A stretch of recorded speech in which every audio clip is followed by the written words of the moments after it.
नमस्कार दोस्तों, आप सबका स्वागत है पैरा सॉल्यूशंस पर। मैं हूं ज्योतिष वास्तु आचार्य तंत्र साधक वैभव चौबे। जन कुंडली विश्लेषण को लेकर के आज बात करेंगे। प्रश्न है कि विवाह कब होगा, और ये एक फीमेल का चार्ट है, लड़की की कुंडली है। 28 साल इनकी एज है, जून का बर्थ है। मैं पूरी डेट ऑफ बर्थ यहाँ पर आपको नहीं बता रहा हूँ। 2023 के जून में इनकी 28 साल की एज जो है वो कंप्लीट हो चुकी है, 29 अभी रनिंग है। तो जन कुंडली विश्लेषण से हम समझते हैं कि इनकी शादी कब होगी, इनकी मैरिड लाइफ कैसी होगी, और अब तक की शादी क्यों नहीं हो पाई, क्योंकि पिछले कुछ सालों से 3-4 साल से कोशिश हो रही है लेकिन शादी अब तक नहीं हो पाई है। तो क्या कारण है? सबसे पहले हम कुंडली के फर्स्ट हाउस को स्टडी करेंगे। बहुत ज़रूरी है, आप चाहे किसी भी टॉपिक पे आप विश्लेषण कर रहे हों, फर्स्ट हाउस कुंडली का देखना, फर्स्ट हाउस उसका लॉर्ड, उसको देखना बहुत ज़रूरी है। तो सबसे पहले देखते हैं कुंडली का पहला घर। देखिए, मकर लगन की कुंडली है। कैसे हम समझेंगे? जो बिल्कुल नए हैं कुंडली विश्लेषण में वो ध्यान दीजिए। ये कुंडली का पहला घर होता है। कुंडली में 12 घर हैं, ये पहला घर है। अब आप देख रहे होंगे यहाँ पे 10 नंबर लिखा हुआ है। तो पहला घर मैंने क्यों बोला? क्योंकि घर ये पहला ही है, लेकिन 10 नंबर की जो राशि है वो पहले घर में पड़ रही है। तो 10 नंबर की जो राशि है वो मकर राशि होती है। तो ये मकर लगन की कुंडली हुई, ठीक है। ये ईस्ट डायरेक्शन को रिप्रेजेंट करता है। तो जब ये जातक पैदा हुए थे तो ईस्ट डायरेक्शन में, पूर्व दिशा में मकर राशि उदित हो रही थी। ये यहाँ पे बात है। तो मकर, देखते हैं यहाँ पे जो फर्स्ट हाउस है, इस पे किन ग्रहों का प्रभाव इस पर पड़ रहा है। आप देख सकते हैं यहाँ पे कोई ग्रह नहीं बैठे हैं। नेपच्यून और यूरेनस है, लेकिन भारतीय ज्योतिष में हम इसे नहीं लेते। अब देखते हैं किन ग्रहों की दृष्टि पहले घर पर पड़ रही है। तो किसी भी ग्रह की दृष्टि यहाँ पर नहीं पड़ रही है, जैसा कि आप देख सकते हैं जिनको बेसिक्स का नॉलेज है। तो फिर हम इसके लॉर्ड को देखेंगे, स्वामी को देखेंगे। मकर राशि का जो स्वामी है वो शनि होता है। शनि दूसरे घर में बैठा हुआ है और इस पर मंगल की पूर्ण दृष्टि, 7th दृष्टि मंगल की पड़ रही है शनि पर। इसके अलावा राहु की भी दृष्टि, 5th दृष्टि राहु की शनि पर पड़ रही है। कुछ लोग राहु और केतु की दृष्टि नहीं मानते, लेकिन हम यहाँ पर मान के चल रहे हैं। अब देखते हैं कि जातक का व्यक्तित्व कैसा है, क्योंकि लगन या लग्नेश जो होता है, इससे हम देखते हैं कि इंसान जीवन में कहाँ स्टैंड कर रहा है। इंसान की सिचुएशन चाहे जो भी हो, लेकिन वो किस तरफ खड़ा हुआ है, वो क्या चाह रहा है, अल्टीमेटली वो अपनी ज़िंदगी में क्या करेगा, क्या चुनेगा, ये हम फर्स्ट हाउस से देखते हैं। क्योंकि इंसान का जो व्यक्तित्व है, वो इंसान खुद जो है, वही कुंडली का फर्स्ट हाउस है और वही फर्स्ट हाउस का लॉर्ड है। तो फर्स्ट हाउस पे तो कोई दृष्टि आदि नहीं है, तो शनि को देखेंगे हम यहाँ पे, उसके लॉर्ड को देखेंगे। तो सेकंड हाउस में है, तो डेफिनेटली इंसान अपने फैमिली से, घर से जुड़ा हुआ होगा। कुछ लोग होते हैं ना जो फैमिली पर्सन हम जिनको कह सकते हैं, तो घर के वातावरण में, घर के माहौल में ऐसे लोग बंधे हुए रहते हैं। अगर ये घर छोड़ के अलग भी रहना चाहें या घर से कुछ हटकर भी, फैमिली के ओपिनियन से हटकर भी कुछ करना चाहें, तो भी इनकी ज़्यादा चलती नहीं है। ये खुद ही एक समय पे आके नहीं कर पाते, क्योंकि आखिरकार हमारे ही कर्मों से तो सब शुरू है। तो सेकंड हाउस में यहाँ पे प्लेस्ड है। एक मेरी अपनी टेक्निक है जो मैं शेयर करूँगा आपसे। थोड़ा सा स्थिति को और क्लियर समझने के लिए हमें नवांश कुंडली भी ज़रूर देखनी चाहिए। ये मेरा अपना मेथड है, मैं आपको समझाता हूँ कैसे देखता हूँ मैं। शनि देखेंगे हम नवांश में किस राशि में है। अभी नवांश कुंडली आ गई। शनि आप देख सकते हैं कि मिथुन राशि में है, और मिथुन राशि का जो स्वामी है वो होता है बुध। अब वापस हम लगन कुंडली में आएंगे और देखेंगे कि बुध कहाँ पर प्लेस्ड है। ये देखिए दोस्तों, बहुत मेहनत करके, रिसर्च करके, ऑब्जर्व करके ये मेथड बनाया है। मैं ओपनली आपसे शेयर कर रहा हूँ। जनरली अभी तक मैंने पढ़ाना भी शुरू नहीं किया है, ज्योतिष तो मैं नहीं पढ़ाता हूँ, लेकिन आपको बता रहा हूँ। तो यहाँ पर कॉम्बिनेशन शनि ने क्या लिया, पहले घर का स्वामी है, दूसरे घर में बैठा है, और नवांश का जो कनेक्शन लेकर के, यानी नवांश स्वामी बुध कहें तो नवांश स्वामी की प्लेसमेंट जो है वो 5th हाउस में है।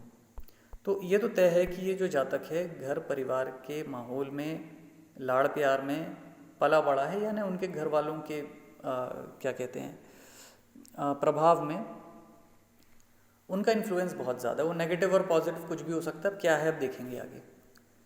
लेकिन यहाँ पर आप देख सकते हैं जो बुध है, जो नवांश स्वामी शनि का बन रहा है, वो सूर्य के साथ में प्लेस्ड है 5th हाउस में, और सूर्य से अस्त भी है। साथ ही साथ सूर्य जो है वो 8वें घर का स्वामी बन रहा है, क्योंकि 8वें घर पे 5 नंबर लिखा हुआ है जिसका स्वामी सूर्य होता है। 5 नंबर मतलब सिंह राशि, ठीक है। तो बुध के साथ यहाँ आ गया, तो 8वां घर जो होता है वो रुकावट को दिखाता है। तो ये इंसान घर के वातावरण में तो पला बड़ा है, घर के लाड़ प्यार में तो है, लेकिन बंधा हुआ सा महसूस करेगा। घर वालों का चाहे स्वभाव हो या इनको घर वालों को स्वभाव सूट ना कर रहा हो, लेकिन ये बंधा हुआ महसूस तो कर रहे हैं। अब आगे देखते हैं मंगल की दृष्टि। मंगल जो है 4th और 11th हाउस का स्वामी है, क्योंकि 4th हाउस में 1 नंबर है और 11th हाउस में 8 नंबर है। दोनों राशियां जो है पहले और 8वें नंबर की, ये मंगल स्वामी होता है इसका, और मंगल 8वें घर में बैठ करके पूर्ण दृष्टि दे रहा है। मंगल प्राथमिक तौर पे यानी प्राइमरीली ये 8वें घर का रिजल्ट देगा यहाँ पर। तो अगेन 4th हाउस आ गया, मतलब ये भी घर का और मकान का, घर का ये होता है। और 11वां भाव लाभ का होता है। अब 11वां भाव लाभ का है और 4था भाव घर का भी है और सुख का भी है, और 8वें घर में बैठ गया। 8वां घर थोड़ा सा नेगेटिव भी माना जाता है, और 8वां घर आकस्मिक धन प्राप्ति, सीक्रेटिव रहना, ये सारी चीज़ों का होता है। और अकस्मात धन प्राप्ति यानी सरप्राइजेस का भी है, शॉक का भी है, दोनों चीज़ें। तो ऐसा इंसान थोड़ा सा शॉर्ट टेम्पर्ड भी होगा, और यहाँ पर वो बिना मेहनत के भी चीज़ों को प्राप्त करना चाहेगा, और थोड़ा सा नाशुक्र किस्म का होगा। तो इससे क्या सीन समझ में आया लग्नेश पे, ये सारे प्रभाव होने की वजह से, यानी कि दूसरे घर में है, 5वें घर का प्रभाव आया, 8वें घर का प्रभाव आया, मंगल का प्रभाव आया, और मंगल 4थे और 11वें घर का स्वामी होकर के दृष्टि दिया। और मंगल और शनि का आपस में बनती नहीं दोनों ग्रहों की, तो ये द्वंद्व दोष भी कहलाता है, यानी द्वंद्व दोष होना, रस्सा कशी जो कहते हैं ना, खींचातानी होना आपस में। तो इसका मतलब ये साबित होता है यहाँ पे कि ये जो पर्सन है ये अपने घर के वातावरण में बहुत ज़्यादा बंधे हुए हैं, और घर वालों की मर्ज़ी से शादी तो कतई नहीं करना चाहते। चाहे घर वाले अच्छा रिश्ता भी ला करके दे, लेकिन अपनी ज़िद पे ये कायम है कि मुझे तो भाई घर वालों की मर्ज़ी से कुछ करना नहीं है। हालांकि फाइनली इनकी घर वालों की मर्ज़ी से ही शादी होगी, और वही इनको करना चाहिए, क्योंकि इनको जो भी बात समझाई जाती है वो बुरे के लिए नहीं समझाई जाती। हाँ, घर वालों के नेचर में भी कुछ इश्यूज़ हैं, ये बात सही है, थोड़ा सा जल्दी भावुक भी हो जाते हैं ना, इमोशनल डिसबैलेंस थोड़ा रहता है, स्टेबिलिटी नहीं है इमोशंस को लेकर के, ये घर वालों का स्वभाव है।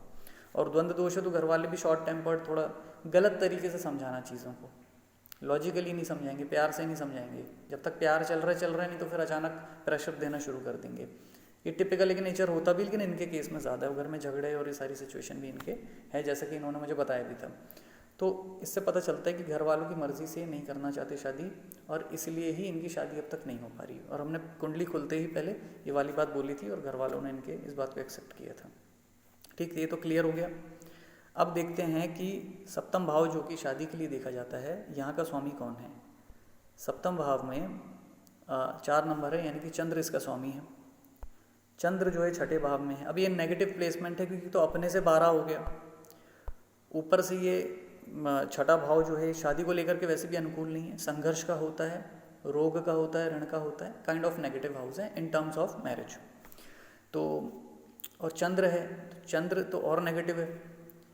तो 6ठे भाव में चंद्र का नेगेटिव होना, 7th लॉर्ड का नेगेटिव होना, मतलब कि शादी को लेके इच्छा ही धीरे धीरे ख़त्म हो जाएगी, और ऑपोजिट सेक्स के साथ में इनकी रिलेशंस अच्छे नहीं होंगे। मतलब अगर ये लड़के की कुंडली होती तो लड़की से नहीं बनेगी, और लड़की है तो लड़के से नहीं बनेगी, झगड़ा होगा, रिलेशनशिप्स में भी इनके प्रॉब्लम रही होगी अब तक के। ऑपोजिट सेक्स से अगर दोस्ती भी होती है, किसी भी तरह का रिलेशन होता है, तो उनसे नुकसान ही इनको मिलेगा, झगड़े होंगे, दिक्कतें होगी। तो वैवाहिक जीवन यहाँ पे संकेत हैं कि अच्छा नहीं जाएगा, मुश्किल है, झगड़े होते रहेंगे, कलेश बने रहेंगे वैवाहिक जीवन में, ये तो इतना तो संकेत हो गया। अब 7म भाव के स्वामी पर राहु की भी दृष्टि आ गई है। राहु बैठा है 10वें घर में, तो इनका बहुत कुछ ये भी होगा। अच्छा, एक बात और, क्योंकि लग्नेश की जो स्थिति देखिए काफ़ी ईगोइस्टिक भी बना देता है। ऐसा इंसान खुद कितना सक्सेस करे ना करे, लेकिन इनको ये लोगों को जज बहुत करते हैं ऐसे लोग, क्योंकि द्वंद्व चलता रहता है ना दिमाग में, ईगो इश्यूज़ रहते हैं, तो इंसान कभी कभी दूसरे को छोटा बताता है खुद को बड़ा दिखाने के लिए।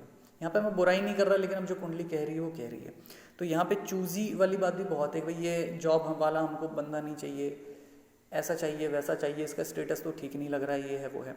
दूसरा, क्योंकि राहु दशम भाव में बैठ के शादी में रुकावट देता है यहाँ पर, क्योंकि सप्तमेश पे दृष्टि है, 7th लॉर्ड पे दृष्टि है, तो इसका मतलब ये भी है क्योंकि राहु कॉन्स्पिरेसी का भी होता है, तो ऐसे एक केस में झूठी बदनामी भी हो जाती है रिश्तेदारों में, समाज में, इमेज अच्छी नहीं बनती। तो इस तरह के नेचर है, आप देख ही रहे हैं, तो एक तो बदनामी भी हो जाती है घर में, रिश्तेदारों में, आसपास के लोगों में, तो वहाँ भी ये होता है कि रिश्ते आते आते रुक जाते हैं।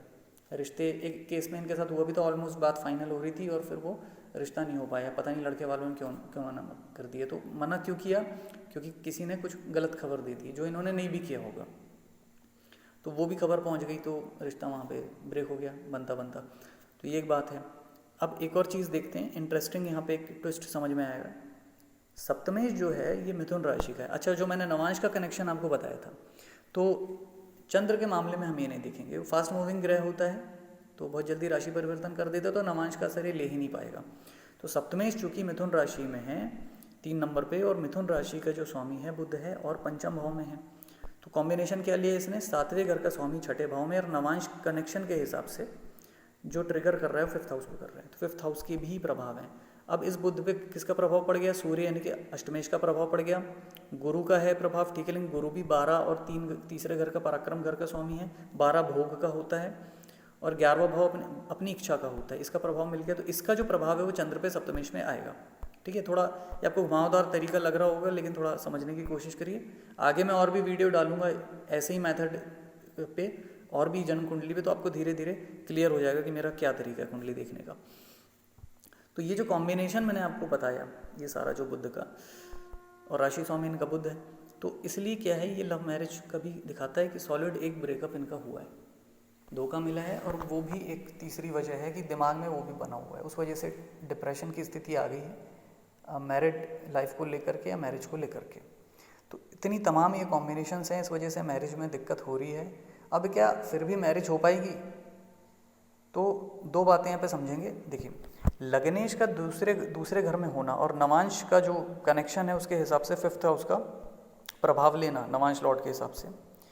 मंगल मांगलिक कार्यों का भी होता है, मंगल विवाह के मामले में अशुभ ग्रह नहीं होता, चाहे वो मांगलिक भाव में ही बैठा हो। इस वजह से ऐसा व्यक्ति घर परिवार में, मैंने आपको बताया था कि बंधा हुआ रहता है, तो घर परिवार से ये पूरी तरीके से दूर नहीं हो पाएगा। और एक लंबे समय तक अगर लड़की की शादी नहीं होती है तो वो अपने मायके से, घर से भी कटी हुई ही मानी जाती है समाज की दृष्टि में। आज भी स्थिति है भारत में। तो घर परिवार से तो ये ग्रह इसको जोड़े ही रखेंगे, तो इसलिए क्या होगा, इसकी शादी तो ज़रूर हो जाएगी, शादी में रुकावट नहीं होगी, लेकिन मैरिड लाइफ ख़राब जाएगी, वहाँ जाके भी सुकून नहीं मिलेगा, चैन नहीं मिलेगा, ये सिचुएशन बनेगी। अब ये कैसे होगा, शादी कौन सा ग्रह कराएगा और कैसे होगा, ये फाइनली मैं अब आपको रिवील करने के लिए जा रहा हूँ कि कैसे देखना है। अब देखिए, कौन सा ग्रह शादी करवाएगा पहले देख लेते हैं। तो भाई 7th भाव पे तो कोई प्रभाव ऐसा है नहीं किसी ग्रह का, मतलब 7th भाव में कोई ग्रह नहीं बैठा है। सप्तमेश 6ठे में है, राहु की दृष्टि सप्तमेश पे है, तो राहु तो शादी करवाएगा नहीं यहाँ पे, ठीक, और कोई ग्रह की दृष्टि नहीं है। सप्तमेश जिस राशि में है, मिथुन राशि में, उसका स्वामी पंचम भाव में है, ठीक है, लेकिन वक्री भी है, सूर्य के साथ है, यानी लेकिन अष्टमेश सूर्य के साथ है और अस्त भी है, तो बुध भी यहाँ पे शादी नहीं करा रहा, स्ट्रेंथ ही नहीं ले रहा। अब बचा कौन सा ग्रह? अब जो हमारे देवगुरु बृहस्पति हैं, गुरुजी आचार्य जी, इनकी कृपा ज़रूर है। तो सप्तम भाव पे ये जो दृष्टि आ रही है गुरु की, तो गुरु महाराज तो विवाह करा देंगे, क्योंकि 11वें घर के गुरु हैं और उनकी दृष्टि तो वैसे भी शुभ ही मानी जाती है, और 11वें घर के बैठे हैं, यद्यपि वक्री हैं, कोई दिक्कत नहीं है, होने दीजिए वक्री, क्योंकि अभी एक और पॉइंट में दिखाऊंगा गुरु के विषय में। तो गुरु की दृष्टि से इनकी शादी तो हो जाएगी, ये तो तय है। और थोड़ा सा नवांश का भी एक बार ज़रा चेक कर लेते हैं जा करके, ताकि और कॉन्फिडेंस आ जाए हमको। अभी नवांश देखते हैं। गुरु देखिए धनु राशि में है, ठीक। अब नवांश में हमको सिर्फ राशि फल ही देखना है, ग्रह किस राशि में बैठा सिर्फ ये देखना है हमको, और किस भाव में है वो सब नहीं देखना है। इसके बारे में भी किसी और वीडियो में बताऊंगा कि क्यों नहीं देखते हैं, सिर्फ राशि फल ही देखना चाहिए, ठीक। तो गुरु स्वराशि के हो गए नवांश में, तो बहुत ही मजबूत होगा। और यहाँ भी देखें तो मित्र राशि के ही हैं, वृश्चिक राशि के, तो ठीक है, गुरु स्ट्रेंथ ले रहे हैं। अब गुरु शादी करवाएंगे, अब कब कराएंगे, क्या गुरु की दशा में कराएंगे, अंतरदशा में कराएंगे? तो दोस्तों मैं आपको एक बात बता रहा हूँ कि मैं महादशा सिस्टम, विंशोत्तरी दशा का सिस्टम मैं नहीं देखता हूँ। निश्चित रूप से अच्छे रिजल्ट आते हैं, लेकिन महादशा है, अंतरदशा है, क्यों ना अगर आपको कोई पर्टिकुलर एज बता दी जाए कि इस एज में इंसान की शादी होगी, इस एज में ये काम होगा, वो काम होगा, तो कैसा रहेगा? क्या आप दशा सिस्टम में ये कर पाएंगे? कभी नहीं कर पाएंगे, क्योंकि महादशा, अंतरदशा, फिर प्रत्यंतर दशा आती तो कन्फ्यूजन हमेशा क्रिएट हो जाता है। और मैंने देखा हूँ कि उतने अच्छे रिजल्ट नहीं आते। मेरा जो सिस्टम है, मैंने जो खोजा है, उसमें बिल्कुल रिजल्ट आते ही आते हैं, आप चेक कर लीजिएगा। तो मेरा जो सिस्टम है दैट इज़ न्यूमेरिक आयुकाल सिस्टम। ये आपने पहली बार सुना होगा, ये हमारा खुद का खोजा हुआ है। बाद में हमको ये भी पता चला था कि बहुत पहले न्यूमरोलॉजी सिस्टम में ये चलता था, ये जो तरीका है, हालांकि मुझे नहीं पता था। मैंने इसका हिसाब कैसे लगाया, क्योंकि हमें एज के हिसाब से देखना है, और हर एज, कहते हैं ना, age is just a number. तो एक एज जो होती है वो नंबर को दिखाती है। तो मैं यहाँ पे क्लिक कर गया मुझे, और जब मैंने लगाया कुंडलियों पे तो उसके रिजल्ट अच्छे आने लगे। हो सकता है कुछ लोगों को लगेगा कि क्या है, जन्म कुंडली विश्लेषण में न्यूमरोलॉजी घुसा दी आपने, लेकिन दोस्तों ज्योतिष ऐसा ही है। ज्योतिष में तमाम एंगल है। अब लाल किताब में चले जाइए, महादशा वगैरह नहीं देखते वो लोग, अलग चलता है सिस्टम। भृगु में आप देख लीजिए आयुकाल चलता है, ज़रूरी नहीं कि महादशा। अच्छा, दशाओं में योगिनी दशा है, चर दशा है, आप इसमें जैमिनी ज्योतिष में चले जाइए। कुछ लोग तो सिर्फ ट्रांजिट से ही देखते हैं। तो कोई फिक्स सिस्टम ऐसा कुछ नहीं है, फंडामेंटल हमको दिए हैं, और ग्रह कहीं ना कहीं अपना प्रभाव हर तरीके से दिखाते हैं। तो इसलिए इसमें इस बात की ज़्यादा चिंता मत करिए, ज़्यादा ऑर्थोडॉक्स आपको करने की ज़रूरत नहीं है, रूढ़ीवादी मत बनिए ज्योतिष में, ठीक है। तो जुपिटर का पीरियड हमें कैसे देखना है, बड़ा ही सिंपल है, न्यूमरोलॉजी से आप समझ सकते हैं। 3 नंबर गुरु का होता है, ठीक है, 3 नंबर। तो 3 नंबर जब भी आएगा, कैसे आएगा, जब 29 साल इनका कंप्लीट हो जाएगा और 30वां साल रनिंग हो जाएगा। यानी कि अभी 2024 में जून में इनका 29 साल की हो जाएंगी, फिर 30वां रनिंग रहेगा, 30th रनिंग। तो 30 साल मतलब 3 नंबर हुआ ना, तो ये गुरु का हो गया। तो बड़ा ही सिंपल है, गुरु महाराज की जो दृष्टि पड़ रही है, ये 30वें साल में ये इनका विवाह करवा देंगे, ठीक। ये आप समझ लीजिए। आपको बस ये देखना है कौन सा ग्रह सप्तम भाव पे दृष्टि दे रहा है, या सप्तमेश के साथ में कौन सा ग्रह शुभ योग बना रहा है। सिर्फ दृष्टि नहीं देखना, वो ग्रह शुभ भी होना चाहिए, जो कि हमने नवांश आदि विभिन्न विश्लेषण से देखा। और फिर उस ग्रह को बोल दीजिए कि उसका जो आयु काल है देख लीजिएगा, उसमें वो शादी हो जाएगी। और मैरिजेबल एज भी देखना पड़ता है। अब 21 साल भी है गुरु का, क्योंकि 2 और 1 3 होता है, लेकिन 21वें साल में कहाँ आजकल कौन शादी करता है। तो मैरिजेबल एज भी देखना पड़ता है, टाइम प्लेस कंडीशन के हिसाब से हमको देखना पड़ता है। तो निश्चित रूप से 30वें साल रनिंग में इनकी शादी हो जाएगी। हाँ, इसके बाद में ये होगा कि शादी में प्रॉब्लम आएगी, शादी टूटने के भी इसके बाद में चांसेस बन सकते हैं, लेकिन इसके आगे हम प्रेडिक्ट ज़्यादा करेंगे नहीं, ना ही हमने इनको ज़्यादा प्रेडिक्ट किया इस मामले में। बस हमने इतना बता दिया कि भैया 30वें साल में आपकी शादी हो जाएगी। इनका जो लव मैरिज को लेकर के भी जो पहले हुआ है प्रॉब्लम, और हमने इनको बताया कि भाई घर वालों की इच्छा से शादी करिए। कुछ उपाय हमने इनको बता दिए हैं जो ग्रह योगों के हिसाब से, वो भी इसमें आपको मैं नहीं बता रहा हूँ, वीडियो और ज़्यादा लंबा हो जाएगा नहीं तो। प्रॉपर हमने इनको उपाय बताए हैं। तो वो जो शादी टूटने वाली नौबत है अब इनके साथ में नहीं आएगी। प्रॉब्लम ऐसा होगा कि झगड़े वगड़े होते रहेंगे, थोड़ा बहुत चलता रहेगा, लेकिन हमने इनको फर्दर और भी, जब शादी होगी तो कुंडली मिलान आदि चीज़ें भी आगे की जाएगी, उपाय और भी करवाए जाएंगे इनके जो भी होने वाले हस्बैंड होंगे, और भी वास्तु आदि से संबंधित उपाय भी बताए जाएंगे। तो शादी तो इनकी टूटने हम नहीं देंगे, लेकिन योगों के हिसाब से 30वें साल में शादी होगी। तो दोस्तों वीडियो काफ़ी लंबा हो गया होगा, थोड़ा मैं माफ़ी चाहता हूँ, क्योंकि ज्योतिष को लेके, कुंडली को लेके पहला वीडियो था, और मुझे अपना मेथड आपको समझाना ज़रूरी था। और ये बहुत घुमावदार मेथड है, आसान नहीं होता कि 2 मिनट का काम नहीं होता कुंडली देखना। आप खुद ही सोचिए ना, आप क्या चाहेंगे कि 1-2 मिनट में कोई आपका पूरा भविष्य, जो बहुत कुछ आपके डिसीजंस डिपेंड होते हैं, वो क्या 2 मिनट में रख दी जाए आपके सामने? आप नहीं चाहेंगे कि थोड़ा समय लेके उसका विश्लेषण हो, गहराई से हो, अच्छे से हो। और अगर आप ज्योतिष सीखने की कोशिश कर रहे हैं तो उनके लिए भी ये विशेष है। मेरा पहला उद्देश्य तो यही है कि ज्ञान को फैलाया जाए, विस्तार किया जाए, ना कि सिर्फ प्रचार हो, वो तो अपने आप ही हो जाता है। खैर, तो दोस्तों ये जन्म कुंडली विश्लेषण था, और भी ऐसे तमाम टॉपिक्स पे लेके, ज्योतिष के बेसिक्स को लेके मेरा जो अपना मेथड है, नवांश का जो मेथड है, नवांश कोऑर्डिनेट टेक्निक, तो ये भी मैं और आगे इसको लाऊंगा। वास्तु से भी संबंधित वीडियोस आएंगे, और कुछ साधना, प्रयोग आदि, तंत्र से संबंधित भी वीडियोस आएंगे। तो चैनल को ज़रूर सब्सक्राइब करके रखें आप। और अगर आपको भी जन्म कुंडली विश्लेषण, वास्तु विश्लेषण आदि अगर मुझसे कराना चाहते हैं, आपकी मर्ज़ी है, वो कोई मैं प्रचार की बात नहीं है, क्योंकि लोगों के खुद फ़ोन आते हैं, मैसेजेस आते हैं, इसलिए कह रहा हूँ कि अगर आता है आपको, आपके दिमाग में है कि भाई आपको परामर्श लेना है, तो ज़रूर आप ले सकते हैं। पिंड कमेंट में मेरा नंबर दिया हुआ है, तो कॉल ना करें, व्हाट्सअप करें आप, डिस्क्रिप्शन में भी नंबर दे दूँगा मैं। और व्हाट्सअप करिए। और क्योंकि कंसल्टेशन हमेशा पेड होता है, ध्यान रखिएगा दोस्तों, मैं माफ़ी चाहूँगा उस बात के लिए। सामान्य चर्चा आप मुझसे कर सकते हैं, बातचीत कर सकते हैं, कोई दिक्कत नहीं है, लेकिन कंसल्टेशन चाहिए तो पेड कंसल्टेशन ही होता है। तो चलिए दोस्तों, आज के लिए इतना ही, तब तक के लिए नमस्कार।